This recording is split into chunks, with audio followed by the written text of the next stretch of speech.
Hello दोस्तों, welcome to BPSC simplified. मेरा नाम है आलोक रंजन सिंह। तो जैसा कि हमने आप सबसे डिस्कस किया था कि घटना चक्र जो बुक है वो क्यों इम्पोर्टेंस है, उसके 5 रीजंस हमने बताए थे। उस पर एक पर्टिकुलर वीडियो भी है, तो आपने अगर नहीं देखा तो ज़रूर देखिएगा। तो आज के इस लेक्चर से हम एक करीबन 8 से 10 वीडियो का एक सीरीज़ शुरू कर रहे हैं, जिसमें कि इंडियन हिस्ट्री का एक बहुत ही इम्पोर्टेंट पार्ट गांधीयन एरा हम यहाँ पे डिस्कस करने वाले हैं। गांधीयन एरा मतलब आप यहाँ पे आप देख सकते हो, ये है आपका कंटेंट्स इंडेक्स है। तो गांधीयन एरा जब से यानी कि गांधी जी भारत में आए और उसके बाद से आज़ादी यानी 1917 टू 1947 तक, आज़ादी तक के ये पूरे घटना जो हैं हमारे मॉडर्न हिस्ट्री का ये जो पार्ट है, इसको हम डिस्कस करेंगे। हमने इसको हाईलाइट करके रखा है ऑलरेडी, ठीक है। तो ये आप यहाँ पे देख पाओगे, ठीक है। तो पहला यहाँ पे Gandhi and his yearly movement से शुरुआत होगा और इस तरीके से ये करीबन 50 चैप्टर तक यहाँ पे जाता है, ठीक है। करीबन 26-27 चैप्टर यहाँ पे है, लेकिन हम ऐसा नहीं है कि ये 26 और 27 वीडियो के माध्यम से ये पूरा कवर करने वाले हैं। जी नहीं, बिल्कुल नहीं। हम इसको बिल्कुल कोशिश करेंगे कितना शॉर्ट से शॉर्ट यानी कि 8 से 9 वीडियो में हम पूरा का पूरा ये 27 का 27 चैप्टर कवर करें। पूरा गांधीयन एरा क्या क्या इवेंट्स हुआ, गांधी जी का ये सब पार्टिसिपेशन, ये सब कुछ बिल्कुल एमसीक्यू के फॉर्मेट में, ठीक है। और इस तरीके से आपका एक एमसीक्यू का प्रैक्टिस भी होगा। तो आज के वीडियो में हम पर्टिकुलरली सिर्फ एक चैप्टर कवर करेंगे, Gandhi and his yearly movement. तो गांधी जी जब वो आए भारत में, या फिर भारत के पहले जब वो साउथ अफ्रीका में थे, तो उनमें कुछ इम्पोर्टेंट घटनाएं जिससे कि रिलेटेड हमारे एग्जामिनेशन में सवाल पूछे जाते हैं, तो वो डिस्कस करेंगे। ये हमने जैसे आपको बताया था कि यहाँ पे किसी भी चैप्टर को शुरू करने से पहले अब घटना चक्र थोड़ा वो पूरा डिटेल दे देता है, पहले ही पूरा डिटेल दे देता है, ठीक है। यहाँ पे दे देता है पूरा। तो ये चीज़ें आप खुद से पढ़िएगा। हम यहाँ पे डिस्कस करने वाले हैं एमसीक्यू पूरा का पूरा, ठीक है। तो इसकी शुरुआत करते हैं एमसीक्यू के पहले एक चीज़ से। जब गांधी जी का डेथ हुआ था, नाथूराम गोडसे ने जब गोली मारी थी गांधी जी को 30 जनवरी 1948 को, तो नेहरू जी ने जनता को क्या बोला था? तो ये था, the light of our life is gone, we are now surrounded by the darkness from all side, I am unable to figure out what to say and how to say, father of nation whom we said Bapu lovingly is no more. तो ये जवाहरलाल नेहरू जी ने कहा था, और ये statement के through ये आता है कि किसने ये कहा था, ठीक है। तो हम यहाँ से एमसीक्यू शुरू करते हैं। पहला जो है, करमचंद गांधी वो दीवान थे। करमचंद गांधी गांधी जी के पिता हैं। तो ये कहाँ के दीवान थे? तो बीकानेर एक्चुअली वांकानेर और राजकोट के ये दीवान थे, ठीक है। वांकानेर को आज के टाइम में बीकानेर कहा जाता है वांकानेर। अगर आप यहाँ पे देखोगे तो आपको यहाँ पे मालूम चलेगा। तो यहाँ पे देख लो, वांकानेर और राजकोट के करमचंद गांधी दीवान थे। अब आ जाते हैं हम अगले और नेक्स्ट क्वेश्चन पे। In which of the following colleges Gandhi ji had study. देखिए, ये 66 बीपीएससी का सवाल है, ठीक है, यहाँ पे पूछा गया था। तो यह आंसर हो जाएगा सामल दास कॉलेज भावनगर में।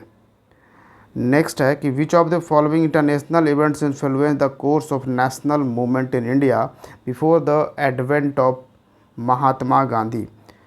तो महात्मा गांधी तो 1917 में भारत आए थे, ठीक है। इनके आने के पहले वो कौन कौन से फॉरेन में ऐसा इवेंट हुआ था जिससे कि भारत के जो नेशनल मूवमेंट चल रही थी जिस यहाँ पे, उसको इन्फ्लुएंस्ड हुआ, लोग इसके इन्फ्लुएंस्ड हो गए। तो इसमें आप देखने को मिलेगा आपको इटालियन अब्सिनियन वॉर 1898 में, boxer movement in China, revolutionary movement in Ireland और victory of Japan in the Russo Japanese war.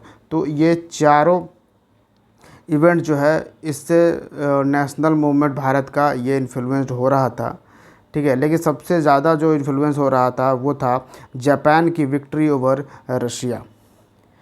इसका आप अगर डिस्क्रिप्शन बॉक्स चेक करो तो आपको मिलेगा the Italian Abyssinian war in which जो कॉलोनियल पावर थी इटली की वो हार गई थी। बॉक्सर मूवमेंट जो हुआ था वो 1899 से 1901 में हुआ था चाइना में। Victory of Japan Russo Japanese war were the international event that influence the course of national movement in India but the viceroy of Japan over Russia 1905 influence the most. Russia जब 1905 में हार गया, Japan ये prove कर दिया कि European country जो है जो बहुत ज़्यादा पावरफुल है, तो फिर भी अपने मिलिट्री पावर से इसने रसिया को हराया था। और ऊपर से the delusions were the resolve that the white people are invincible. और ये एक था कि क्योंकि जो वाइट पीपल थे, जो गोरे लोग थे, वो अपने आप को बहुत ज़्यादा सुपीरियर मानते थे और लोगों को बताते थे कि हम लोग सुपीरियर हैं, हम लोग किसी से हारने वाले में से नहीं हैं, ठीक है। तो यहाँ वो मिथ भी ख़त्म हो गया था कि गोरे लोग हार नहीं सकते। जापान ने हरा कर ये दिखाया था कि गोरे लोग बिल्कुल हार सकते हैं, ठीक है। तो यहाँ से भी इन्फ्लुएंस्ड हुआ था भारत का जो नेशनल मूवमेंट था वो, ठीक है। और नेक्स्ट आ जाते हैं हम। मैगज़ीन महात्मा गांधी ने पब्लिश किया था साउथ अफ्रीका में, कौन सा वो मैगज़ीन था? ये था इंडियन ओपिनियन, ठीक है। और अगर कुछ इसमें एक्स्ट्रा अगर डिस्क्रिप्शन बॉक्स में देखिएगा तो गांधी जी ने नतल इंडियन कांग्रेस का भी फाउंडेशन रखा था साउथ अफ्रीका में, ठीक है। नतल इंडियन कांग्रेस फाउंड किया था, ये भी इम्पोर्टेंट है, याद रखना है। और उन्होंने टॉलस्टॉय फार्म का फाउंडेशन किया था। इंडियन ओपिनियन ये गांधी जी का मैगज़ीन था जो साउथ अफ्रीका में फाउंड किया था उन्होंने।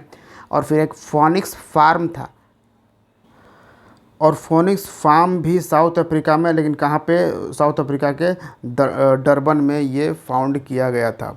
नेक्स्ट सवाल आपका वही है कि फोनिक्स फार्म कहाँ था, तो आपको पता है डरबन साउथ अफ्रीका, तो option C the right answer. Mahatma Gandhi supporter थे किस आइडियोलॉजी को, यहाँ पूछ रहा है, तो ये थे फिलोसफिकल एनार्किज्म के सपोर्टर थे। ये लिंक थे utopian socialism and philosophical anarchism and can be compared with strands of Marxist. मतलब कि जो मार्क्सिस्ट की विचारधारा थी उससे गांधी जी थोड़ा बहुत प्रभावित थे, ठीक है। नेक्स्ट आ जाते हैं हम। तो twin principle of Mahatma Gandhi Ram राज्य, तो महात्मा गांधी के जो राम राज्य का कॉन्सेप्ट था उसमें वो ट्विन प्रिंसिपल्स क्या थे? तो इसमें था truth and non violence, option B is the right answer. Truth policy, तो कुछ लोग बिलीव करते हैं कि truth policy of Mahatma Gandhi जो है वो इंस्पायर्ड कहाँ से था, तो हिंदू रिलीजन से। जो ट्रूथ पॉलिसी था वो तो हिंदू रिलीजन से इन्फ्लुएंस था, इंस्पायर्ड था गांधी जी का।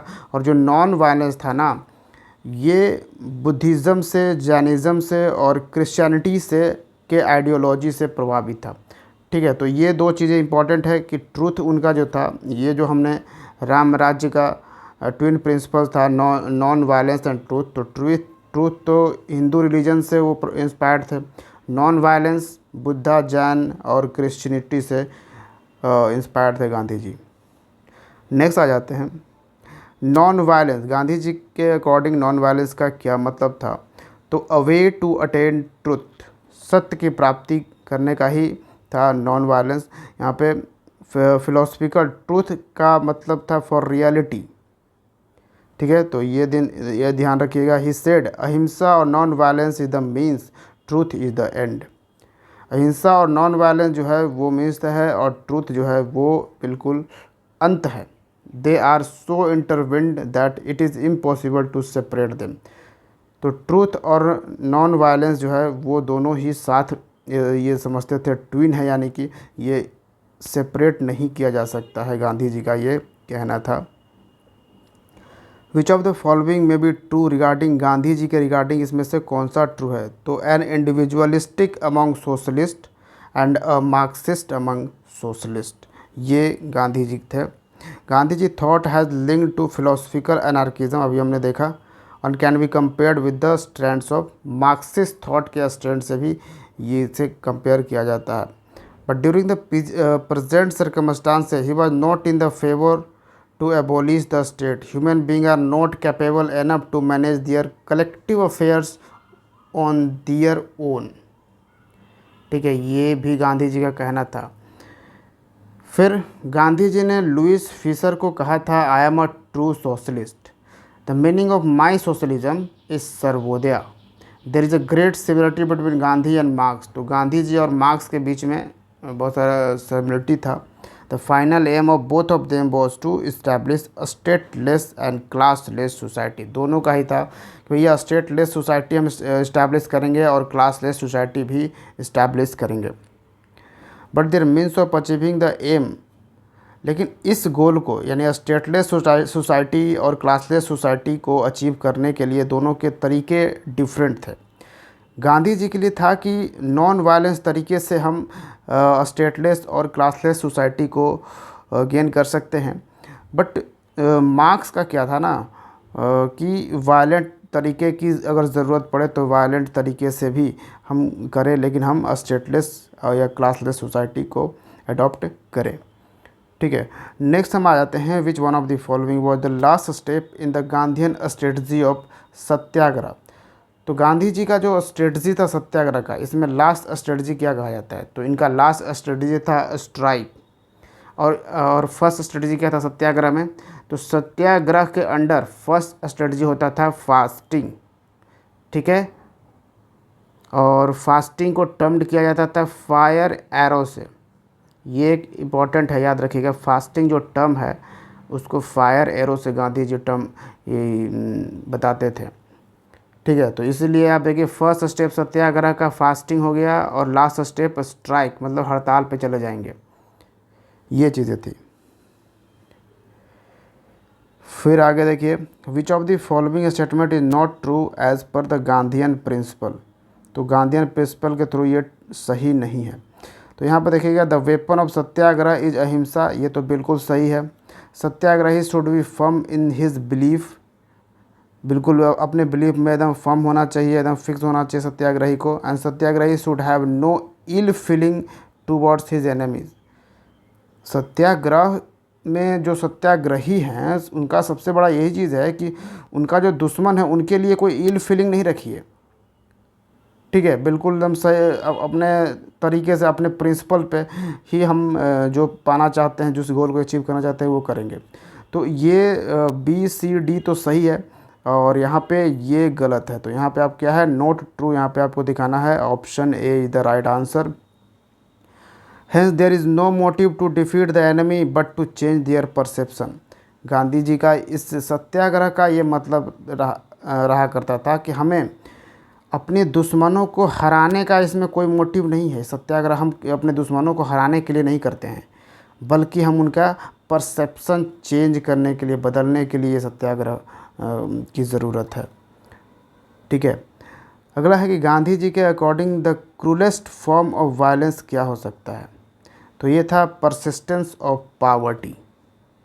उनका कहना था कि परसिस्टेंस ऑफ पावर्टी ही जो क्रूलेस्ट फॉर्म ऑफ वायलेंस हो सकता है। नेक्स्ट आते हैं, what idea is given by Gandhi ji for family planning के लिए उन्होंने क्या आइडिया दिया था? तो देखिए वो उन्होंने सीधा सीधा कहा था कि ये सेल्फ कंट्रोल की चीज़ है, ये आप खुद ही कंट्रोल कर सकते हैं, फैमिली प्लान कर सकते हैं। तो गांधी जी ने साउथ अफ्रीका से कब लौटे थे इंडिया को? तो ये लौटे थे 1915 में लौटे थे। 1917 से इनका ये चंपारण वगैरह सत्याग्रह वगैरह शुरू हो गया था। ठीक है, फिर 1915 में गांधी जी साउथ अफ्रीका से लौटे और उन्होंने अपना गुरु बनाया, अपना मेंटर बनाया गोपाल कृष्ण गोखले को। ठीक है। और गोपाल कृष्ण गोखले ने ही कहा he linked himself to India's active politics under the influence of Gopal Krishna Gokhale. तो गोपाल कृष्ण गोखले ने ही कहा था कि 2 सालों तक यहाँ पे रहो, 2 साल या 1 साल तक मतलब भारत में बस भ्रमण करना है, मतलब चुप रहना है, बस बोलना नहीं है, लेकिन सब कुछ एनालाइज करना है, उसके बाद में ही भारत की पॉलिटिक्स में आप एंट्री करोगे। तो ये गांधी जी के गुरु ने बोला था, गोपाल कृष्ण गोखले ने। How many years did Gandhi ji live in South Africa? कितने सालों तक उन्होंने साउथ अफ्रीका में बिताया? 21 साल रहे थे। Option B the right answer. ठीक है। 1893 में ही वो 24 के एज में वो चले गए थे वहाँ पे। एक गुजराती मर्चेंट थे दादा अब्दुल्ला, उनके ही केस को सॉल्व करने के लिए। ठीक है, क्योंकि आपको पता है गांधी जी एडवोकेट थे, बैरिस्टर कहा जाता था। ठीक है, गांधी जी को बैरिस्टर। फिर है कि in which of the following railway station of South Africa Mahatma Gandhi was thrown out of the train? तो गांधी जी को ट्रेन से फेंक दिया गया था। ये मैं जब भी पढ़ता हूँ मेरे को हंसी आ जाती है कभी कभी, लेकिन खैर गांधी जी को ट्रेन से फेंक दिया गया था। तो कौन सा ये स्टेशन था, ये भी काफ़ी बार एग्जामिनेशन में पूछता है। साउथ अफ्रीका का कौन सा था? तो ये Peter Maritzburg, option B the right answer. देखिए पीटर्स मैरिट्सबर्ग और जोहान्सबर्ग, ये भी आपको ऑप्शन में देगा, आपको बिल्कुल बर्ग लगा कर 1-2 और ऑप्शन आपको दे देगा, लेकिन आपको बहुत ज़्यादा कन्फ्यूज़न होने वाला है। इसलिए यहाँ पे देखिएगा पीटर मैरिट्सबर्ग है, ये थोड़ा सा ध्यान रखना है आपको।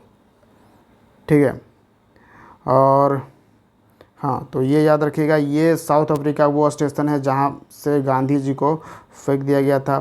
क्यों गांधी जी को ऐसे फेंक दिया गया? क्योंकि गोरे लोगों का कहना था ना कि जो नॉन वाइट हैं, जो गोरे नहीं हैं, उनको उनके लिए जो कंपार्टमेंट है वो फर्स्ट एसी यानी फर्स्ट क्लास में नहीं बैठ सकता, वो फर्स्ट क्लास के कंपार्टमेंट में नहीं बैठ सकता। लेकिन गांधी जी ने फर्स्ट क्लास का टिकट लिया था तो वो फर्स्ट क्लास के कंपार्टमेंट में बैठे थे, बट वहाँ पे वो बोला कि नहीं बैठ सकते, क्योंकि कूलीज और नॉन वाइट्स को apparently not permitted in the first class compartment में परमिटेड नहीं था। और वहाँ पे कुछ बात हुआ और गांधी जी से, तो गांधी जी नहीं माने, बोले कि हमारे पास तो फर्स्ट क्लास के टिकट है, हम ऐसे थोड़ी अति चढ़े हैं, तो हम तो फर्स्ट क्लास कंपार्टमेंट में ही बैठेंगे। लेकिन ऐसा नहीं हुआ, तो वो फोर्सिबली वहाँ से उनको नीचे फेंक देता है, और उसी तरह से लगेज भी बिल्कुल उछाल के फेंक देता है प्लेटफॉर्म पे। तो ये एक ऐसा होता है। ठीक है, अंग्रेज़ों का पूरा रूलिंग ये से चल रहा था। अगला देखिए, तो ब्रिटिश कॉलोनियल रूल की रेफरेंस में हम देखा जाए तो ये कौन सा स्टेटमेंट जो है वो आपका सही है? क्या है सही, करेक्ट यहाँ पे आपका स्टेटमेंट देना है।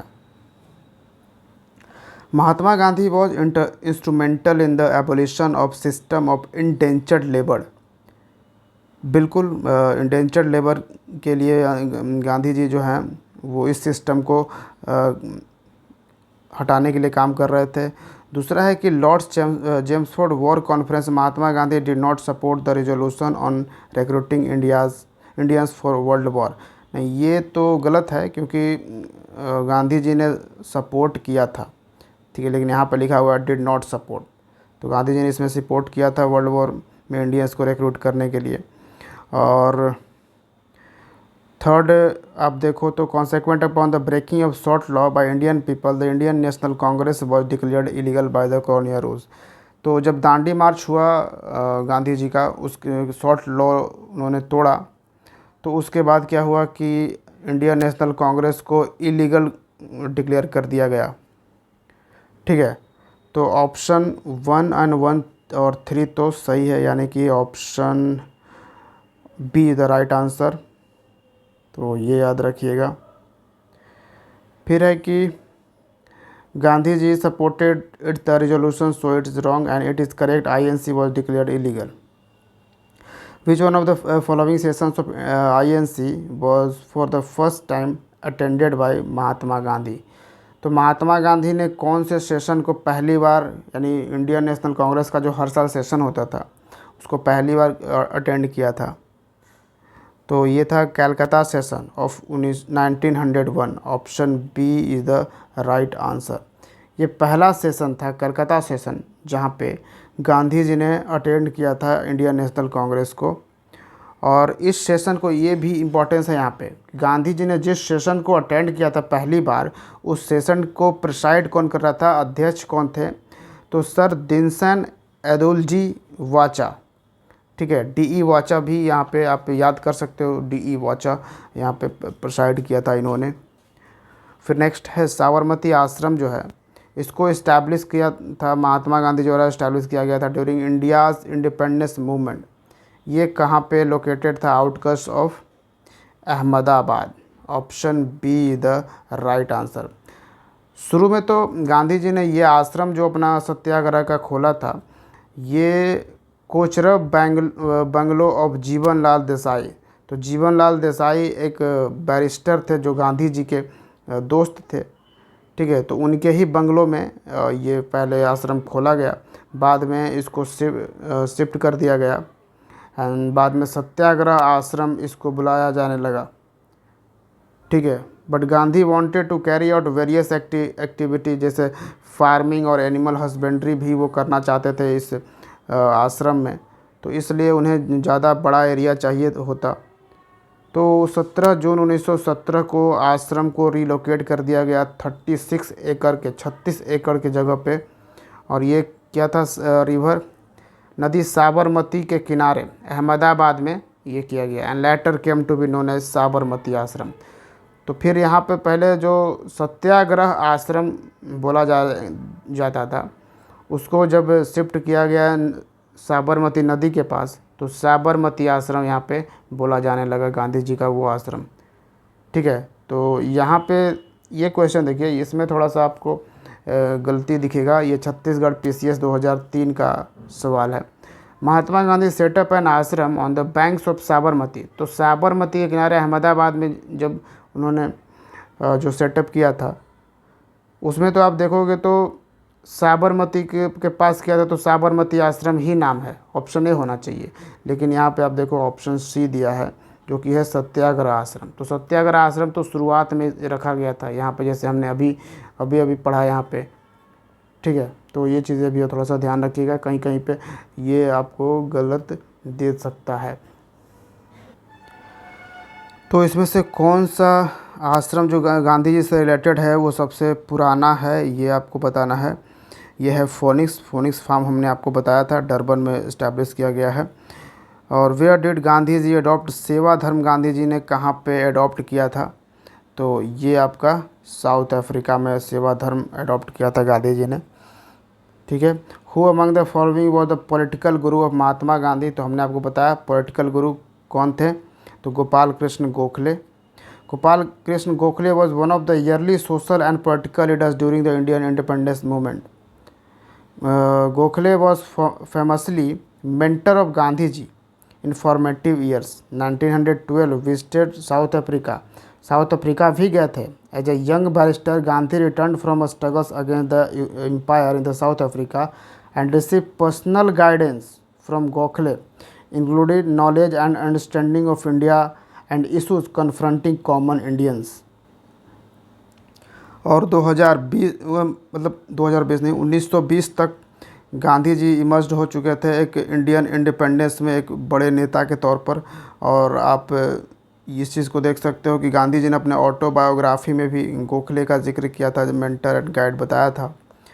फिर आप देख सकते हो कि as Mahatma Gandhi politics means, तो महात्मा गांधी का जो पॉलिटिक्स का जो मतलब था वो क्या था, महात्मा गांधी का क्या मतलब था पॉलिटिक्स के अकॉर्डिंग, तो उनका था कि एक्टिविटी फॉर पब्लिक वेलफेयर, कि पॉलिटिक्स जो है ना वो लोगों की सेवा के लिए ऐसे काम होना चाहिए, लोगों के कल्याण के लिए काम होना चाहिए, वो है पॉलिटिक्स। ठीक है, गांधी जी का ये विचार था। तो option B the right answer. उनका कहना था डिसेंट्रलाइजेशन ऑफ पावर वो करना चाहते थे। उनके लिए डिसेंट्रलाइजेशन ऑफ पावर मतलब कि विलेज पंचायत को इनक्रेज करिए और कंट्रोल दीजिए लोकल एडमिनिस्ट्रेशन में। ठीक है, आज भी देखिए हमारे देश में पंचायती सिस्टम काम कर रहा है, लेकिन वो पूरी तरीके से अपने उस वर्क में काम नहीं कर रहा है जिस तरीके से गांधी जी का सोच था। ठीक है, तो लोकल एडमिनिस्ट्रेशन को आज भी पूरा पावर नहीं है, और यहाँ तक कि जब फाइनेंस में ही पावर उन्हें नहीं है, यानी कि पंचायत जो है वो सेल्फ डिपेंडेंट नहीं है, आत्मनिर्भर नहीं है, उनको पैसा सेंटर से और स्टेट से मिलता है। ठीक है, तो वो बिल्कुल डिपेंडेंट है पंचायत। तो आज भी हम जो पंचायत चला रहे हैं, पंचायत जो सिस्टम है, पंचायती राज सिस्टम जो वर्क कर रहा है, वो गांधी जी के प्रिंसिपल्स पे बिल्कुल नहीं है। और विच of the following is not a feature of politics of Gandhi and model. और ऐसे भी देखिए कि गांधी जी, ये चीज़ तो है कि गांधी जी ने बोला था कि लोकल एडमिनिस्ट्रेशन को हमें स्ट्रॉन्ग करना चाहिए, लेकिन लोकल एडमिनिस्ट्रेशन को स्ट्रॉन्ग करने के लिए ही उसी ऐसे कहा तो जाता है कि उसी प्रिंसिपल पे हमने ये पंचायती राज सिस्टम इंट्रोड्यूस किया है। लेकिन क्या सच में गांधी जी के उस प्रिंसिपल को फॉलो करते हुए ये यहाँ पे वर्क हो रहा है? तो नहीं, आप यहाँ पे देखने को आपको मिलेगा। तो ये क्वेश्चन है not a feature of politics of Gandhian model. तो गांधीयन मॉडल का जो पॉलिटिक्स था वो उसका फीचर नहीं है। तो बिल्कुल गांधीयन मॉडल के पॉलिटिक्स में एथिक्स की बहुत ज़रूरत है, रिलीजन बिल्कुल, ह्यूमैनिटी भी होनी चाहिए, लेकिन अथॉरिटी बिल्कुल नहीं होनी चाहिए, यानी option D is the right answer. यानी गांधी जी के पॉलिटिक्स का मतलब मोरालिटी, रिलीजन एंड ह्यूमैनिटी को इंक्लूड करना बहुत ज़रूरी है। आगे बोलते हैं कि जो वर्ड सत्याग्रह है इसको किसने क्वाइंड किया था? तो देखिए, गांधी जी के एक भतीजे थे मगन लाल गांधी, वो एक टर्म उन्होंने लाया था during a competition for he was rewarded, sadagraha. ठीक है, वो उन्होंने एक टर्म ईजाद किया था सदाग्रह, यानी means truth and rigidity. Truth and rigidity उसका मतलब था। और इसी सदाग्रह को गांधी जी ने लेकर आया, इस वर्ड को सदाग्रह को सत्याग्रह में तब्दील किया। तो यहाँ पे हम कह सकते हैं कि जो सत्याग्रह है उसको पहली बार गांधी जी ने ही टर्म किया था, Mahatma Gandhi. Option B the right answer. So during the India's struggle for independence which was the first to start satyagraha. तो सत्याग्रह स्टार्ट करने वाले तो ऑब्वियसली गांधी जी थे। और सत्य और ट्रुथ, सत्याग्रह दो शब्दों के मेल से बना है, सत्य और सत्य कह सकते हैं, और ट्रू, और आग्रह मतलब इंसिस्टेंस। तो यहाँ रखना है याद। Mohandas Karamchand Gandhi is best known for which of the following, किस चीज़ के लिए जाने जाते थे? तो use of passive resistance to achieve Indian independence. तो क्या वो हिंसा में विश्वास नहीं रहते थे? बिल्कुल पैसिव रेसिस्टेंस रखते थे टू अचीव इंडियन इंडिपेंडेंस, याद रखना है। और नेक्स्ट आते हैं, who among the following had told destruction is the best method for of dealing with foreign clothes. तो ये बोला था गांधी जी ने। ठीक है, best method for dealing foreign clothes, Gandhi ji related the destruction with self respect of nation. यानी कि अगर हम ये जो डिस्ट्रक्ट कर रहे हैं फॉरेन क्लॉथेस को, फॉरेन क्लॉथेस से ये बेस्ट डीलिंग है कि हम फॉरेन क्लॉथेस को हम अपनाएंगे नहीं। Gandhi ji boycott of British made products was effective because the British considered India a major. अब गांधी जी ने कहा था कि ब्रिटिश के जो भी प्रोडक्ट्स हैं उसको बॉयकॉट करो। ठीक है, किस किस में होती सारे, जैसे नॉन कोऑपरेशन मूवमेंट हो गया, सिविल डिसोबीडियंस मूवमेंट हो गया। तो और ये सक्सेसफुल भी रहा। क्यों? वो इसलिए क्योंकि ब्रिटिशर्स के लिए इंडिया जो था वो मार्केट था for manufacturing goods. Option C is the right answer. What is the correct chronology sequence of the following events in the political life of Mahatma Gandhi. तो पहले इसमें क्या हुआ था, ये बहुत ही फेवरेट क्वेश्चन है बीपीएससी का भी। ठीक है, और पहले देखें आईएएस और उत्तराखंड पीसीएस में भी आ चुका है ऑलरेडी, तो ये भी ध्यान रखिएगा। तो चंपारण सत्याग्रह कब हुआ था? 1917 में। अहमदाबाद मिल स्ट्राइक 1918, खेड़ा भी 1918 में ही हुआ था। ठीक है, और नॉन कोऑपरेशन मूवमेंट ये हुआ था 1920 से 22 तक रहा था। ठीक है, जिसे यहाँ पे भी पूरा आपको सीक्वेंस मिल जाएगा। देखिए 1917 अहमदाबाद मिल स्ट्राइक, 1918 और खेड़ा भी 1918, लेकिन अहमदाबाद पहले आएगा क्योंकि ये फरवरी में भी हुआ था। फरवरी में हुआ था ये, तो फरवरी से मार्च तक रहा था, और खेड़ा तो मार्च में ही हुआ था। ठीक है, तो यहाँ पे कैसे याद रखिएगा, अहमदाबाद और खेड़ा में कौन पहले हुआ था। तो पहले अल्फ़ाबेट में ए आता है, ABCD में, उसके बाद में के आता है। तो अहमदाबाद मिल स्ट्राइक पहले और उसके बाद में खेड़ा सत्याग्रह। ठीक है, तो ये पहले याद रह जाएगा क्योंकि ये कन्फ्यूज़न आपको आते रहेगा। अगला है, who among the following was not the member of Champaran agrarian inquiry committee. अब आपको जैसे मालूम है, बिहार के चंपारण में इंडिगो प्लांटर्स के लिए बहुत ही ज़्यादा कठिन वक्त हो रहा था। तिनकटिया सिस्टम चला रखा था अंग्रेज़ों ने, और वो बहुत ज़्यादा किसानों को एक्सप्लॉइट कर रहे थे। तो राजकुमार शुक्ला ने गांधी जी को बुलाया था और गांधी जी यहाँ पर चेक करने आए थे। तो गांधी जी ने यहाँ पे अपना वही किया और सत्याग्रह वगैरह किया, और फिर उन्होंने इस बात के लिए अंग्रेज़ों को मना लिया, ठीक है, कि उन्होंने एक कमेटी सेटअप कर दी, चंपारण अग्रेरियन इंक्वायरी कमेटी। कि क्या सच में ऐसे लोगों के साथ यानी किसानों के साथ एक्सप्लॉयटेशन हो रहा है। तो हाँ बिल्कुल, तो यहाँ पे बताया जा रहा है कि अनुग्रह नारायण सिंह जो हैं वो इसके पार्ट नहीं थे। बाकी FG slate, DJ Reed, Mahatma Gandhi ये इस अग्रेरियन इंक्वायरी कमेटी के पार्ट थे। यहाँ पे ऐसे भी देख सकते हो कि इस कमेटी को FG स्ले जो है ये प्रिसाइड कर रहा था, यानी अध्यक्ष था इस कमेटी का।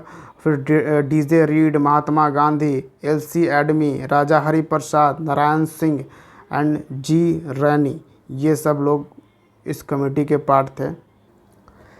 तो गांधी जी का पहला सत्याग्रह कौन सा था, सभी को मालूम होना चाहिए, चंपारण। जैसे हमने बताया ये पहले 1917 में, 1915 में गांधी जी आए थे, 1917 में हुआ। ये 64th BPSC में पूछा था। अगला देखो कि Gandhi ji first satyagraha movement in India in which he used civil disobedience movement. पहला वो कौन सा सत्याग्रह था जहाँ पे उन्होंने सिविल डिसओबीडियंस मूवमेंट को यूज़ की। तो ये चंपारण था। ठीक है, Champaran, option A is the right answer. ये पहला ऐसा गांधी जी का सत्याग्रह था जहाँ पे उन्होंने सिविल डिसओबीडियंस का इस्तेमाल किया था। ठीक है, ये आपको याद रखनी है। फिर अगर आप आ जाते हैं नेक्स्ट क्वेश्चन पे, तो indigo cultivation in India declined by the beginning of the 20th century because of, क्योंकि ये अनप्रॉफिटेबिलिटी हो गया था in the world market because of new inventions. क्योंकि उस वक्त सर आर्टिफिशियल कलर्स का जो है वो ईजाद हो चुका था, तो इंडिगो का डिमांड जो है मार्केट में वो बिल्कुल ही कम हो चुका था। लेकिन यहाँ पे ये लोग अंग्रेज़ों ने चंपारण में क्या कर रहे थे कि इंडिगो को सबसे उगवा रहे थे, जिससे कि उन किसानों को कुछ ज़्यादा फ़ायदा मिल नहीं रहा था। ठीक है, तो option B the right answer यहाँ पे। अगला वही फिर बोल रहा है आपको क्रोनोलॉजिकल ऑर्डर पे अरेंज करिए इसको सीक्वेंस में। तो पहले तो आप यहाँ पे देखोगे तो चंपारण सत्याग्रह जो है वो आपका 1917 में, खेड़ा जो है 1918, और खेड़ा जो है 1918 के हमने के आपको बताया था ये मार्च में हुआ, और अहमदाबाद 1918 के फरवरी में। ठीक है, और उसके बाद हुआ सत्याग्रह अगेंस्ट रॉलेट एक्ट जो कि 1919 में ये हुआ। ठीक है, तो यहाँ पे ऑप्शन ए इधर राइट आंसर आपका हो जाएगा। फिर आप देखोगे तो खेड़ा जो खेड़ा नहीं, अहमदाबाद जो मिल स्ट्राइक हुआ था उसका रीज़न क्या था, तो प्लेग बोनस चाह रहे थे लोग 50% का, लेकिन गांधी जी ने कहा कि 50% नहीं, आप 35% का डिमांड करो, और ये फिर देना पड़ा मिल ऑनर को। ठीक है, फिर आपका है जो खेड़ा सत्याग्रह जो था, ये आपको खेड़ा एक जगह है आपको गुजरात में। खेड़ा सत्याग्रह जो है वो high payment of high taxes जो है ब्रिटिशर्स लगा रहे थे उसके विरोध में था। तो ये भी आपको याद रखना है। और रॉलेट एक्ट तो आपको पता ही है, काला कानून जिसको कहा जाता है। बिना कोई इंक्वायरी वगैरह के हम आपको अरेस्ट कर लेंगे अगर आप पे जो ब्रिटिशर्स को यानी ब्रिटिश पुलिस को अगर डाउट लगा, तो ये चीज़ था। फिर अगर आगे आ जाते हैं हम, which one of the following is very significant aspect of the Champaran satyagraha का सबसे सिग्निफिकेंट एस्पेक्ट क्या था कि joining peasant unrest to India's national movement. ठीक है, ये बहुत ही इंपॉर्टेंट एस्पेक्ट था। Option C the right answer. Next आ जाते हैं, महात्मा गांधी के रिगार्डिंग क्या ट्रू है, ये आपको बताना है। तो महात्मा गांधी का ईयरली एजुकेशन राजकोट में हुआ था, बिल्कुल सही। गांधी जी ने कस्तूरबा गांधी से शादी कर ली थी 13 की उम्र में, ये भी सही है। गांधी जी ने लॉ की पढ़ाई करी थी इनर टेम्पल लंदन में, बिल्कुल सही है। गांधी जी रस्किन एक राइटर हैं, उनकी किताब जो थी अनटू द लास्ट, क्या थी, अनटू द लास्ट, इससे क्या इन्फ्लुएंस है गांधी जी, ये भी बिल्कुल सही है। यानी option D is the right answer. 1 2 3 4 सारे सही हैं। याद रखिएगा, गांधी जी का जो जन्मदिन यानी कि उनका जो जन्म हुआ था 2 अक्टूबर 1869 में गुजरात के पोरबंदर जगह में हुआ था। ठीक है, और उन्होंने अपना प्राइमरी एजुकेशन राजकोट से कंप्लीट किया था, याद आपको रखनी चाहिए। और हाँ, जॉन रस्किन के लिखी हुई किताब अनटू द लास्ट से गांधी जी इन्फ्लुएंस थे। फिर उसी से रिलेटेड थोड़ा बहुत है। Mahatma Gandhi said that some of his deepest convictions were reflected in a book title unto the last and the book transform his life. What was the message. तो गांधी जी कहते थे कि ये जो किताब हमने जब पढ़ी ना, अनटू द लास्ट, ये हमारे लाइफ को ट्रांसफॉर्म कर दिया। इस किताब ने हमारी लाइफ को ट्रांसफॉर्म कर दिया। तो वो कौन सा मैसेज था उस किताब में, ये यहाँ पे पूछने की आपसे कोशिश कर रहा है। The good of individual is content in the good of all. Option B is the right answer. यानी कि सभी के अच्छाई के लिए अगर आप सोचोगे तो आपका भी अच्छा होगा, आपका भी भला होगा। अगर आप दूसरों की भलाई कर रहे हो, सभी को भलाई कर रहे हो, सभी की भलाई के बारे में सोच रहे हो, तो आपका भी भला होगा। ये मैसेज इनको अनटू द लास्ट बुक में जानने को मिला। ठीक है, गांधी जी को। तो यहाँ से गांधी जी बताते हैं अपने ऑटोबायोग्राफी में कि हमारी लाइफ ट्रांसफॉर्म की, यानी वेलफेयर ऑफ ऑल के लिए जीना है। फिर हम अगर बात करें, अगर whose work has influence the Gandhian concept, किसके काम ने गांधी जी के कॉन्सेप्ट को इन्फ्लुएंस किया, तो सभी थे। रस्किन भी थे, टॉल्स्टॉय भी थे, थोरियो भी थे। तो ऑल ऑफ द अबव यहाँ पे आंसर होगा। जैसे आप एक देखो, one person that greatly influence Gandhi and his tactics for achieving Indian independence was Henry David Thoreau. Henry David Thoreau थे, उनका जो टैक्टिक्स था वो काफ़ी ज़्यादा गांधी जी को इन्फ्लुएंस किया था। Primarily his essay and civil disobedience जो था वो उन्होंने हेनरी डेविड थोरियो से सीखा था। रस्किन से गांधी जी ने सीखा था फिज़िकल लेबर को रिस्पेक्ट करना है। और फिर एक टॉल्स्टॉय, ये सब राइटर थे उस टाइम के, तो इनसे उन्होंने सीखा एक कोट था, the kingdom of God is within you.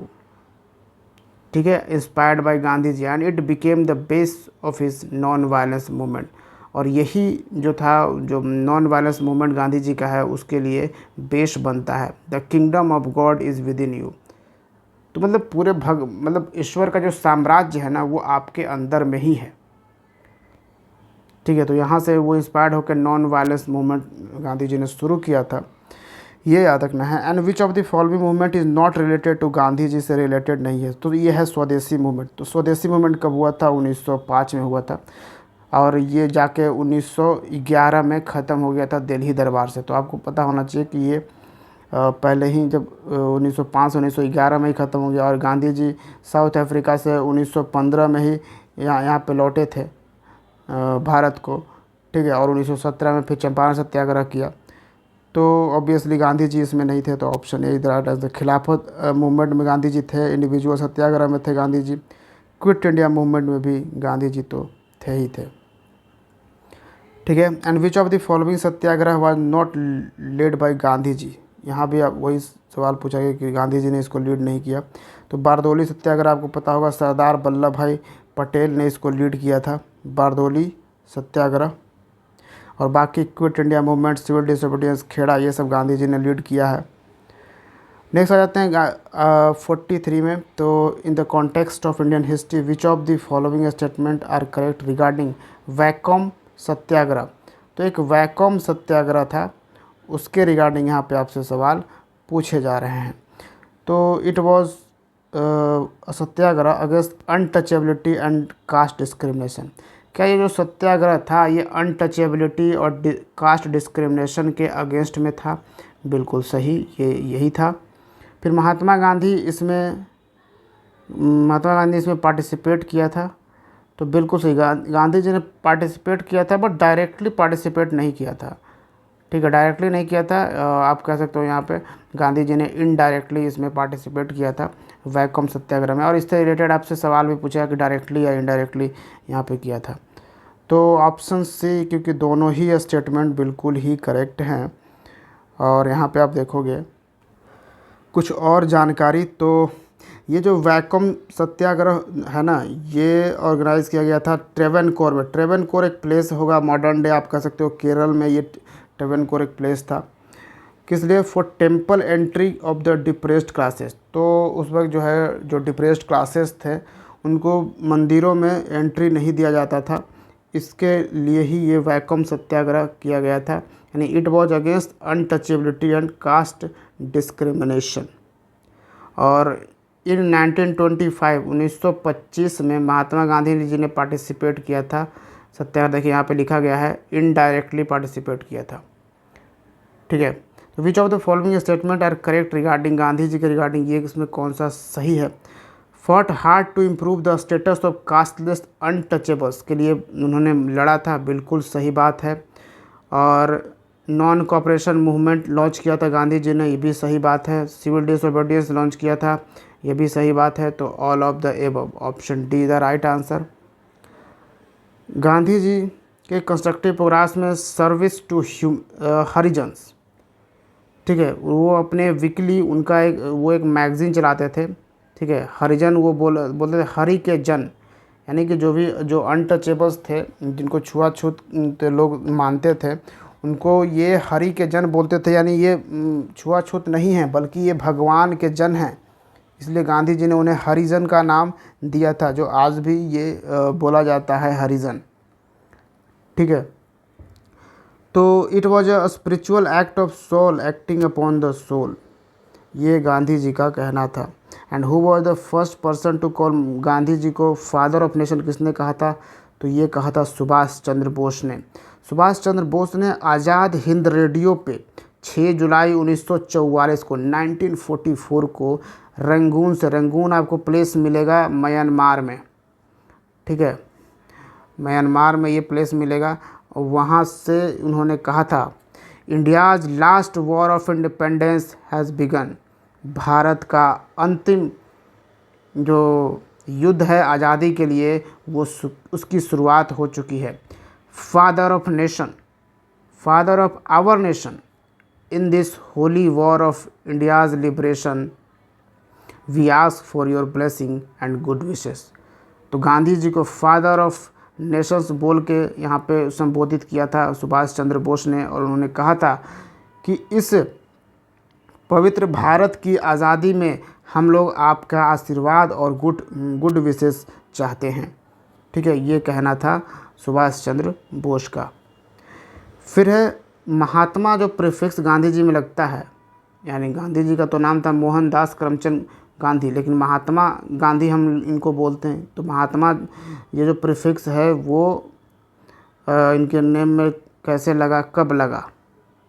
तो ये चंपारण सत्याग्रह के टाइम में इन्हें महात्मा गांधी के तौर पर ये बोला गया था। रविन्द्रनाथ टैगोर ने शायद इन्हें बोला था। हाँ, देखिए यहाँ पे रविन्द्रनाथ टैगोर ने गांधी जी को ये नाम दिया था।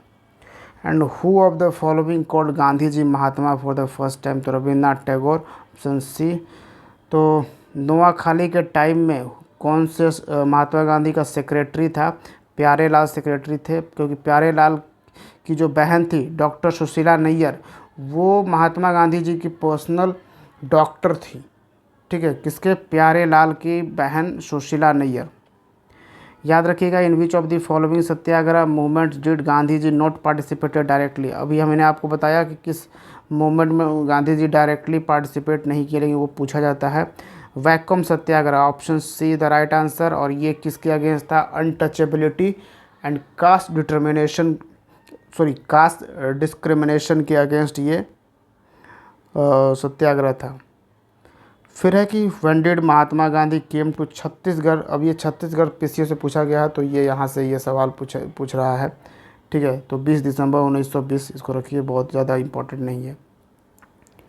आगे देखिए, who among the following Gandhian followers was a teacher by profession?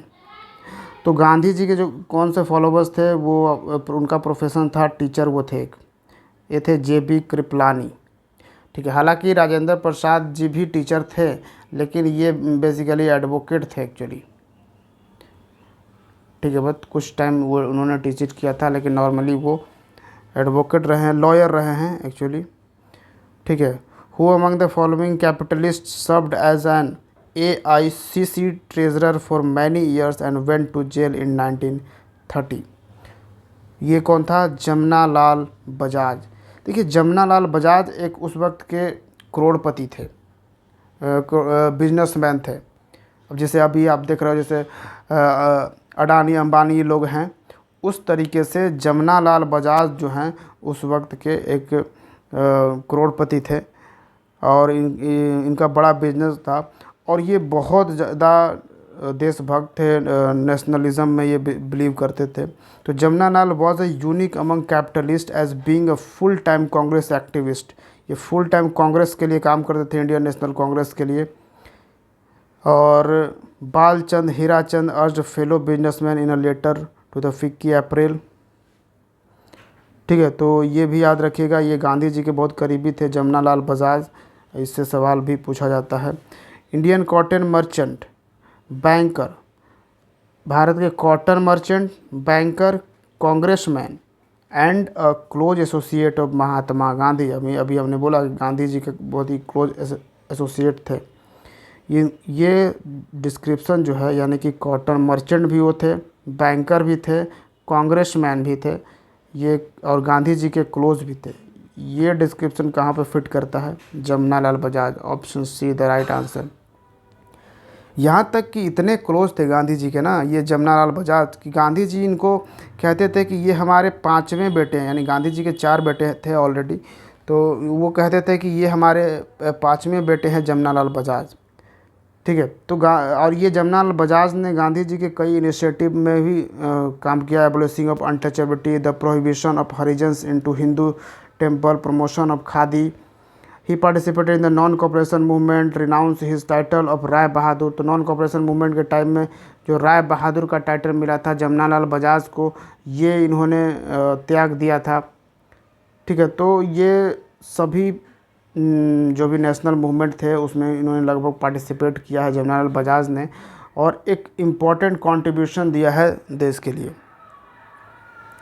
फिर है Mahatma Gandhi close English compatriot during the freedom movement was. तो गांधी जी के बिल्कुल क्लोज कंपैट्रियट थे, ये हैं Charles Andrews, option C the right answer. ठीक है, चार्ल्स एंड्रयूज़, जिनको गांधी जी दीनबंधु एंड्रयूज़ भी कहते थे। दीनबंधु एंड्रयूज़ इसलिए कहते क्योंकि ये गरीबों की थोड़ी सेवा और प्यार रखते थे, तो इन्हें दीनबंधु एंड्रयू कहा जाता था, चार्ल्स एंड्रयूज़ को। एंड ये एक प्रोफेसर से संत स्टीफेंस कॉलेज दिल्ली में। ठीक है, तो और ये इंडियन से बहुत ही अफेक्टेड थे, इंडियन बनना चाहते थे, इंडियन ही रहना चाहते थे, और इंडियन की मदद ही भी करना चाहते थे, चार्ल्स एंड्रयूज़। ठीक है, who of the following Muslim leader accompanied Mahatma Gandhi on his arrival in Chhattisgarh in 1920? तो ये मौलाना शौकत अली। आगे हम देखें तो which of the following jails was named as mandir by Gandhi ji. Gandhi ji ने इस जेल को मंदिर डिक्लेयर कर दिया था। कौन सा ये जेल था? ये था यरावदा, यरवदा जेल। ये आपको महाराष्ट्र के पुणे में मिलेगा। फिर आप आगे अगर आप चलो तो at the time of India's independence Mahatma Gandhi was not a member of the Congress. ये एक इम्पॉर्टेंट है क्योंकि जब आज़ादी हमें मिली थी, आज़ादी के टाइम में क्या गांधी जी, यानी कि जब आपको इस ऐसे ही पूछ सकता है कि जब गांधी जी को मतलब गोली मार दी गई थी तो क्या उस वक्त गांधी जी कांग्रेस के मेंबर थे? तो जी नहीं, वो कांग्रेस के मेंबर उस वक्त नहीं थे। Option B is the right answer. ठीक है, 1934 में ही गांधी जी ने कांग्रेस से रिजाइन कर दिया था, 1934 में ही। अब बात वहाँ पे हम आज़ादी की कर रहे हैं, यानी 1947 की कर रहे हैं, तो फिर आप समझ ही सकते हो बात को। लेकिन गांधी जी भले ही रिजाइन कर दिया था, लेकिन गांधी जी की जो आइडियोलॉजी थी वो इंडियन नेशनल कांग्रेस में बिल्कुल उस वक्त समाहित थी।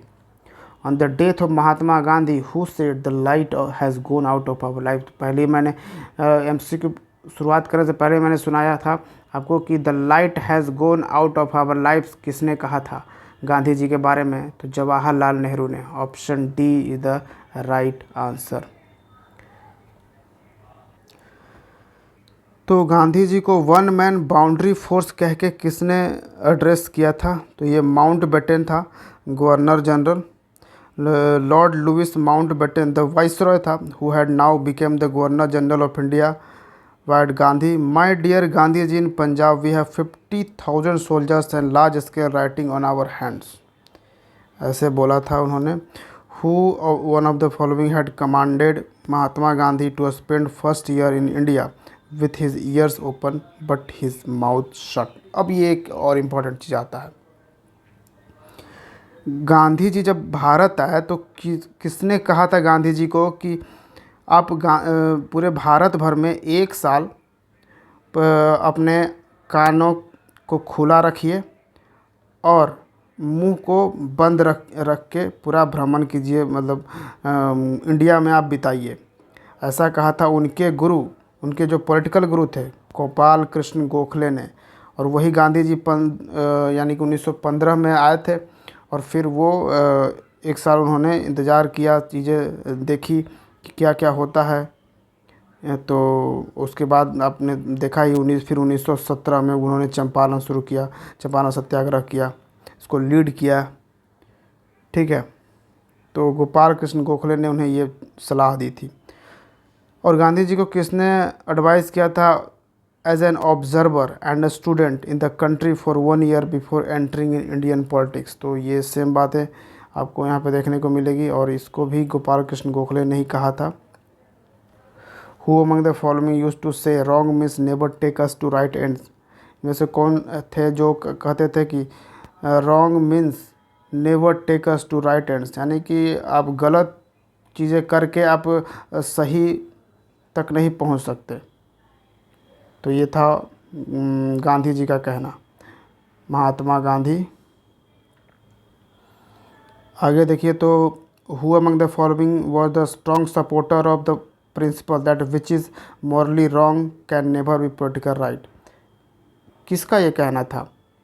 ये गांधी जी का कहना था कि जो चीज़ें मॉरली रॉन्ग है, गलत है, वो पॉलिटिक्स में राइट कैसे हो सकता है? जैसे आज के टाइम में हम लोग क्या करते हैं, अरे भाई पॉलिटिक्स है, पॉलिटिक्स में तो इतना इतना होता ही है, ये चीज़ हम लोग मान के चलते हैं। तो हम उस नेशन में हैं जहाँ पे गांधी जी जैसे ग्रेट मैन भी पैदा हुए और उन्होंने एक अलग थॉट दिया। अगर उस थॉट पे चला जाए, उस थॉट को अगर 50% भी फॉलो किया जाए तो बहुत कुछ अच्छा हो सकता था। लेकिन हम उसको फॉलो कर रहे हैं क्या? नहीं। लेकिन हम 2 अक्टूबर को माला जरूर चढ़ा रहे हैं सिर्फ। तो उस माला, गांधी जी अगर होते तो वो ये बोलते कि हमारे ऊपर माला तुम मत चढ़ाओ, हमारी तुम कहीं पे तस्वीर मत लगाओ, हमारी स्टैचू वगैरह मत लगाओ। लेकिन हमने जो कहा है, हमारी जो आइडियोलॉजी रही है उस पर थोड़ा सा अमल कर लो। तो गांधी जी का यही कहना था। हम लोग तो आज अब बिल्कुल ही अपोजिट सोचते हैं। हम लोग सोचते हैं अरे भाई राजनीति है, पॉलिटिक्स है, तो वो तो चलेगा, इतना तो ठीक है बनता है। लेकिन गांधी जी का कहना था कि जो मोरली गलत है वो पॉलिटिकली सही नहीं हो सकता। आगे है, गांधी जी ने स्टार्ट किया था पहला सत्याग्रह किसके अगेंस्ट में, तो payment of low wages to workers. ठीक है, यहाँ पे चंपारण सत्याग्रह नहीं है। चंपारण सत्याग्रह रहता है तो चंपारण ऑप्शन में, अगर चंपारण सत्याग्रह रहता तो चंपारण सत्याग्रह होता। लेकिन यहाँ पे लो वेजेस के अगेंस्ट में है, यानी कि अहमदाबाद मिल स्ट्राइक जो हुआ था 1918 वाला, प्लेग बोनस जो लेबर मांग कर रहे थे उसमें हुआ था ये पहला। और ये अहमदाबाद जो कॉटन मिल स्ट्राइक जो था ना गांधी जी का, ये पहला हंगर स्ट्राइक था, ये भी याद रखिएगा। जैसे चंपारण जो था ना, चंपारण सत्याग्रह, ये गांधी जी का पहला सिविल डिसओबीडियंस था। सिविल डिसओबीडियंस मूवमेंट का इसमें इन्होंने इस्तेमाल किया था। और अहमदाबाद कॉटन मिल स्ट्राइक में पहली बार गांधी जी ने हंगर स्ट्राइक यानी भूखे रह के हड़ताल करने का शुरुआत किया था। तो ये सवाल भी पूछता है, जैसे यहाँ पे पूछ दिया, first use of hunger strike weapon के तौर पे गांधी जी ने किस मूवमेंट में यूज़ किया था, तो अहमदाबाद मिल strike, option C the right answer. फिर महात्मा गांधी ने पहला पब्लिक स्पीच इंडिया में कहाँ पर डिलीवर किया था, वाराणसी में, BHU में। ठीक है, फर्स्ट पब्लिक स्पीच जो BHU यानी बनारस हिंदू यूनिवर्सिटी का जो शुरुआत हो रहा था, ओपनिंग हो रहा था, उसमें इन्होंने बोला था 1916 में। तो where did Gandhi ji launch his mission of freeing bonded labour, तो फ्रीइंग बॉन्डेड लेबर का जो मिशन है वो गांधी जी ने कहाँ पे लॉन्च किया था, तो इसमें भी थोड़ी सी गलती है। बॉन्डेड लेबर मतलब क्या है, मतलब ज़बरदस्ती लेबर से काम करवा रहा है। ठीक है, तो उसको गांधी जी ने फ्री करने का काम किया था। तो ये कहाँ पे हुआ था, तो चंपारण सत्याग्रह में हुआ था कि वहाँ पे जो भी लोग थे उनसे ज़बरदस्ती का खेती, वो इंडिगो की खेती करवाई जा रही थी। तो उसके अगेंस्ट इन्होंने पहली बार, इनका पहला जो मिशन था किस प्लेस से, ये मिशन किस प्लेस से हुआ, तो प्लेस में यहाँ पे ऑप्शन में दिया है पटना, बॉम्बे, कलकत्ता, गोरखपुर। लेकिन हाँ, चंपारण गांधी जी पटना होते हुए पहुँचे थे, लेकिन यहाँ पे चंपारण यहाँ पे ऑप्शन में होना चाहिए था। ठीक है, तो इसको मत दीजिए, ये आप चंपारण ही याद रखिए, ये ध्यान रखना है। फिर who participated satyagraha started by Gandhi ji at Ahmedabad in 1917-18, तो गांधी जी ने अहमदाबाद का जो सत्याग्रह शुरू किया था 1917-18 में, उसमें किसने पार्टिसिपेट किया था, तो ऑब्वियसली ये इंडस्ट्रियल वर्कर्स का ही था सत्याग्रह, जिसमें कि 35% प्लेग बोनस बढ़ाने की बात कही थी गांधी जी ने, और ये एक्सेप्ट कर लिया गया था। फिर आपको आगे देखने को मिलेगा कि Mahatma Gandhi was related to industrial workers, कौन सा स्ट्रगल जो इंडस्ट्रियल वर्कर्स से रिलेटेड था गांधी जी का स्ट्रगल, तो अहमदाबाद सत्याग्रह आपको पता ही है। फिर अहमदाबाद सत्याग्रह जो है वो लॉन्च किया गया था, फ्रॉम हुम among the following was Ahmedabad Satyagraha launch, किसके लिए किया गया था, फॉर हुम, तो कॉटन मिल वर्कर्स के लिए। फिर आप देखो तो which of the following pairs correctly match regarding propounding the principles of trusteeship of Mahatma Gandhi, तो महात्मा गांधी का जो प्रिंसिपल था ट्रस्टशिप, उसको यहाँ पे कहाँ पे प्रोपाउंड किया गया था, तो साउथ अफ्रीका 1903 में, option A the right answer. ठीक, Gandhi ji establish his law firm in Johannesburg and lived there till 1910, Johannesburg में गांधी जी 1910 तक रहे थे। लेकिन याद रखिएगा, जब ट्रेन से फेंकने वाली बात होगी कि पूछेगा, तो वो जोहान्सबर्ग नहीं बल्कि पीटरमैरिट्सबर्ग है। विच of the following statement is not correct about Gandhian economy, तो गांधीयन इकोनॉमी के बारे में करेक्ट नहीं है। He did not favour mechanism in USA के मैकेनिज़्म को उन्होंने फेवर नहीं किया था, ये थोड़ा गलत है। बाकी सही है कि he led the emphasis on economy based on non violence, तो एक ऐसी इकोनॉमी होनी चाहिए जो नॉन वायलेंस पे बेस्ड हो, इनका कहना था। Centralisation lead to exploitation and inequality, hence centralisation is opponent of formation of non violence society. तो ये भी कहना चाहते थे कि सेंट्रलाइजेशन नहीं होना चाहिए, यहाँ पर डिसेंट्रलाइजेशन यानी लोकल लोगों के पास पावर होना चाहिए, क्योंकि सेंट्रलाइजेशन होने के साथ एक्सप्लॉयटेशन होता है, इनइक्वालिटी बढ़ती है। तो ये कहना था। Gandhi ji was not in favour of mechanization in India. तो बिल्कुल हाँ, ये सही है कि गांधी जी इंडिया में मैकेनाइजेशन के फेवर में नहीं थे, और यूएसए की बात तो यहाँ पे गांधी जी ने किया नहीं था, तो इसलिए ये गलत है। ठीक है। हाँ, गांधी जी किस तरह की इकोनॉमी चाहते थे? गांधी जी के इकोनॉमी जो कंट्री में होनी चाहिए, उनका डेफिनेशन क्या था गांधी जी का? तो गांधी जी का कहना था ना कि जो इकोनॉमी हो ना वो बेस्ड हो climate, land and nature of its citizens पे। ठीक है। फिर है आपका, according to Mahatma Gandhi socio economic improvement of untouchables can be brought about. Mahatma Gandhi के according socio economic improvement of untouchables can be brought about by establishing cottage industry for them. तो socio economic में improvement कैसे लाया जा सकता है अनटचेबल्स के? तो कॉटेज इंडस्ट्री इस्टेब्लिश करिए उनके लिए। अब गांधी जी का बहुत ही इम्पोर्टेंट चीज़ कहना था इकोनॉमी को लेकर, बहुत ही इम्पोर्टेंट है, समझिएगा। तो गांधी जी का कहना था कि सोशियो इकोनॉमी अगर हमें इम्प्रूव करनी है तो सबसे पहले तो सबकी एक्सप्लॉयटेशन बिल्कुल ही बंद होनी चाहिए।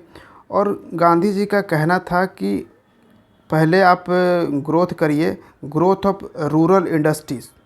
रूरल इंडस्ट्रीज़ का ग्रोथ होना चाहिए, जैसे khadi, handloom, sericulture, handicrafts etcetera. यानी rural industries are based on family labour and require less amount of capital. क्योंकि जो रूरल इंडस्ट्रीज़ बनेगी, जहाँ पे हम खादी, हैंडलूम और सेरिकल्चर, हैंडीक्राफ्ट्स वगैरह यानी कि कॉटेज इंडस्ट्री सेटअप करेंगे, वो बेस्ड होता है फैमिली के लेबर पे, जिससे कि कैपिटल अमाउंट बहुत ही कम खर्चा होता है। यानी पूरे परिवार मिल के ही अपना काम अपना गांव में कर रहे हैं, तो इससे क्या होगा कि लेबर पे तो कुछ ज़्यादा खर्च हो नहीं रहा है, और इससे उनकी इनकम भी बढ़ रही है। तो ये कहना था। और लोकल में गांव में रॉ मटेरियल्स मिल ही जाएंगे। ठीक है। फिर Gandhi ji has strongly advocated the development of cottage industries in villages. गांव में कॉटेज इंडस्ट्रीज़ यहाँ पे डेवलप होनी चाहिए, छोटे छोटे इंडस्ट्री जो हैं वो बनने चाहिए, ताकि लोग बिल्कुल ही सेल्फ डिपेंडेंट हो जाएं, which will reduce the burden on agriculture, जिसके कारण जो है एग्रीकल्चर पे भी बर्डन जो है वो रिड्यूस होगा। यानी कि अब जो भी गांव में अब रहते हैं, अब हम लोग क्या जानते हैं आज के टाइम में इस तरह के सिनेरियो है हमारे यहाँ, तभी ना हम लोग जानते हैं कि गांव में अगर कोई व्यक्ति रहता है यानी कि खेती करता है। लेकिन गांधी जी का कहना था कि अगर गांव में छोटी छोटी इंडस्ट्री बिठा दी जाए, छोटे छोटे कारखाने खोल दिए जाएं, तो लोग बहुत ज़्यादा एग्रीकल्चर पर डिपेंड रहेंगे नहीं। ठीक है। एग्रीकल्चर पे जो बर्डन है, जो लोड है, वो रहेगा उतना नहीं, और लोगों को अपने घर से, अपने गांव से बाहर जाना भी नहीं पड़ेगा यदि कमाने के लिए। ठीक है। ये कहना था गांधी जी का। देखिए कितना बढ़िया सोच था, जो हमने बिल्कुल इम्प्लीमेंट नहीं किया आज तक। इंडिया के इंडिपेंडेंस के जो भी 70-80 साल हो रहे हैं, लेकिन आज तक हम इस चीज़ को इम्प्लीमेंट नहीं कर पाए।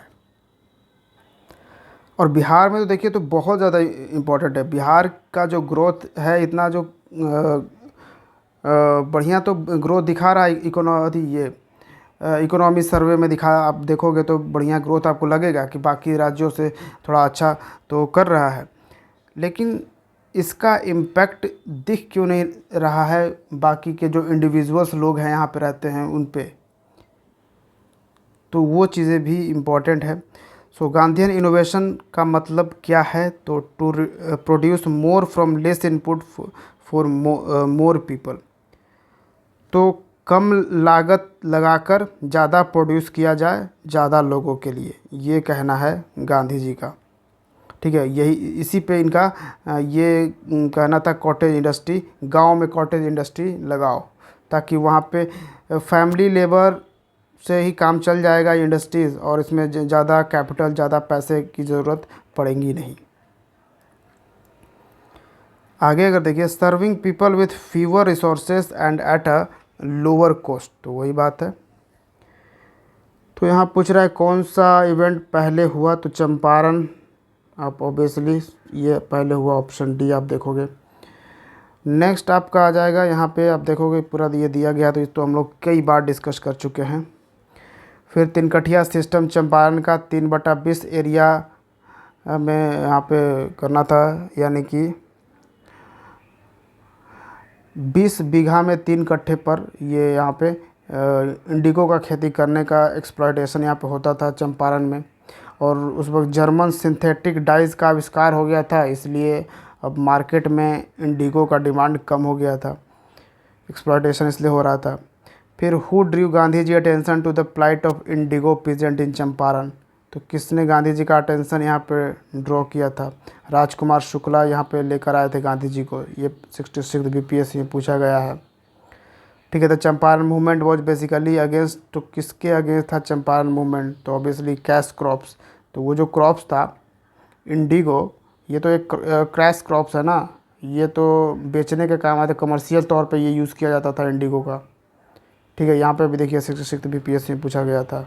PYQ इस तरीके से आपका कंप्लीट भी हो रहा है। फिर बिहार के किस प्रेस पर गांधी जी ने स्टार्ट किया था सत्याग्रह पहली बार? तो चंपारण।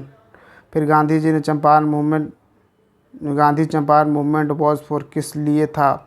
तो solving the problem of indigo worker. Champaran satyagraha was related to Tinkathia. तो ये सारा कुछ हमने पहले भी डिस्कस कर लिया है, तो इसको फटाफट आगे बढ़ते हैं। The system of Tinkathia in the district of Champaran, मतलब तिनकठिया सिस्टम का मतलब चंपारण डिस्ट्रिक्ट में क्या था? तो 3/20 पार्ट पे मतलब आपके पास जो ज़मीन है उसका 3/20 पार्ट पे इंडिगो उगाइए, इंडिगो की खेती करिए। तिनकठिया कानून, which of the following place with which place the cultivation, Tinkathia कानून इज रिलेटेड, कहाँ से रिलेटेड है ये पूछ रहा है। तो ऑब्वियसली चंपारण, इंडिगो, नील। ठीक है, आगे बढ़ते हैं। तो doctor Rajendra Prasad persuaded Mahatma Gandhi to come to Champaran to investigate the problem of peasants. क्या डॉक्टर राजेंद्र प्रसाद ने ये कहा था कि आइए चंपारण में? तो नहीं, ये तो राजकुमार शुक्ला ने कहा था, तो ये तो गलत हो गया। दूसरा है कि JB Kripalani was one of the Mahatma Gandhi colleagues in his Champaran investigation. तो बिल्कुल चंपारण के इन्वेस्टिगेशन में गांधी जी के साथी थे JB कृपलानी। और option B the right answer, only 2। Rajkumar Shukla ने ये इनवाइट किया था गांधी जी को, JB कृपलानी उसके साथ थे। और चंपारण सत्याग्रह के इन्वेस्टिगेशन में, यानी चंपारण जब गांधी चंपारण आते हैं तो पहले मामला का पता लगाते हैं, तो उसके साथ उस इन्वेस्टिगेशन में कौन कौन थे ये भी इम्पोर्टेंट याद रखिएगा नाम। राजेंद्र प्रसाद भी थे, महादेव देसाई भी थे, CF एंड्रयूज़ भी थे। CF एंड्रयूज़ वही जिनको गांधी जी देश बंधु कहते थे, तो वो भी यहाँ पे शामिल थे। और देखिए डॉक्टर अनुग्रह नारायण सिन्हा भी यहाँ पे शामिल थे, राजकिशोर प्रसाद, HS पुलाक, ये सारे लोग चंपारण मूवमेंट में वहाँ पे साथ में थे। फिर आप देखोगे कि गांधी जी का अटेंशन इस एक्सप्लॉयटेशन के बाद किसने ड्रीव किया था? Of the peasant by the European Indigo planters, तो राजकुमार शुक्ला ने। हु इनवाइटेड गांधी जी चंपारण में, कौन सा? राजकुमार शुक्ला ने इन्वाइट किया था। फिर आप देखो तो which one of the following associated with Champaran satyagraha of Mahatma Gandhi के चंपारण सत्याग्रह से रिलेटेड है? Rajkumar Shukla. Those who join Mahatma Gandhi during the Champaran satyagraha included, किसने ज्वाइन किया था? तो राजेंद्र प्रसाद ने ज्वाइन किया था, अनुग्रह नारायण सिन्हा ने ज्वाइन किया था, option C the right answer. फिर the person not connected with Champaran movement से कनेक्टेड बिल्कुल नहीं है, तो ये हैं जयप्रकाश नारायण। तो जयप्रकाश नारायण नहीं थे, JB कृपलानी थे बल्कि। ठीक है, आगे देखिए, after returning from South Africa Gandhi ji launch his first successful satyagraha, कहाँ पे? चंपारण में, option C the right answer. फिर अब आप देखोगे कि in which farmers movement did Mahatma Gandhi participate first of all? Farmers movement यानी चंपारण में, option B the right answer. At which of the following places did Mahatma Gandhi first start his satyagraha in India? कहाँ पर start किया, चंपारण में। तो ये सारा कुछ हमने पहले ही डिस्कस कर लिया है, एक ही चीज़ यहाँ पे रिपीटेड है, तो हम इसको फटाफट कवर करते हैं। Had his first satyagraha, at which place in Bihar Gandhi ji had his first satyagraha, तो Champaran. Who among the following invited Mahatma Gandhi to Champaran in connection with indigo cultivation, तो राजकुमार शुक्ला। फिर which of the following statement is not correct regarding Champaran satyagraha के regarding ये नहीं है। It was connected with peasants, बिल्कुल सही है। It was launch against tinkathia system, बिल्कुल सही है। और डॉक्टर राजेंद्र प्रसाद जेबी कपनाली cooperated the Mahatma Gandhi unit, बिल्कुल सही है। It was the first movement launch by Mahatma Gandhi on all India level, नहीं, ऑल इंडिया लेवल पे ये वाला मूवमेंट नहीं था, बल्कि ये वाला मूवमेंट सिर्फ चंपारण में ही एग्जिट करता था। तो option D the right answer यहाँ पे हो जाएगा। आगे देखिए, अब लास्ट ही है। Who was the national leader of Champaran indigo movement, तो महात्मा गांधी जी थे। And who had oppose the Champaran satyagraha of Mahatma, अच्छा एक इम्पॉर्टेंट चीज़ यहाँ पे, जो चंपारण, हालांकि आपको ऐसा लगेगा कि सब लोगों ने तो चंपारण सत्याग्रह को सपोर्ट ही किया होगा, लेकिन एक थे जो जिन्होंने चंपारण सत्याग्रह को अपोज किया था, वो थे एनजी रंगा। Option B the right answer, बाद में हम पढ़ेंगे। एनजी रंगा वही व्यक्ति हैं जिनको किसान सभा का, ऑल इंडिया किसान सभा का सेक्रेटरी बनाया गया था, ठीक है, और सहजानंद सरस्वती को प्रेसिडेंट बनाया गया था, और एनजी रंगा को, तो इन्होंने ये चंपारण सत्याग्रह को अपोज किया था, ये एक याद रखिएगा आप। बाकी आज का लास्ट सवाल हम डिस्कस करेंगे। What was the reason for Mahatma Gandhi to organise satyagraha on behalf of the peasants of Kheda, क्या रीज़न था खेड़ा सत्याग्रह को लीड करने का? तो यही था कि the administration did not suspend the land revenue collection in spite of a drought, क्योंकि वहाँ पर सूखा हुआ था, तो रेवेन्यू जो कलेक्शन था वो ख़त्म नहीं कर रहा था वहाँ के प्रशासन, तो उसके अगेंस्ट था। तो option A only one is the right answer. Permanent settlement in Gujarat, ये इस पे नहीं था, बिल्कुल नहीं, तो ये था। और इस तरीके से हमने 98 सवाल किए, और नेक्स्ट लेक्चर में हम इसी तरीके से, आज बस एक चैप्टर कर रहे हैं, नेक्स्ट लेक्चर में 2-3 चैप्टर को इंक्लूड करेंगे एक ही साथ, ठीक है। तो यहाँ पे पीरियड मूवमेंट किसान सभा जो है वो नेक्स्ट चैप्टर से शुरुआत करेंगे। तो ये था आज का लेक्चर। तो उम्मीद है आपको ये पसंद आया होगा, बिल्कुल पूरा देखिएगा। और हाँ, ये हम टेलीग्राम चैनल को सब्सक्राइब ज़रूर करिएगा। तो मिलते हैं बीपीएससी सिंप्लीफाइड के अगले वीडियो में। Thank you for watching. जय हिंद।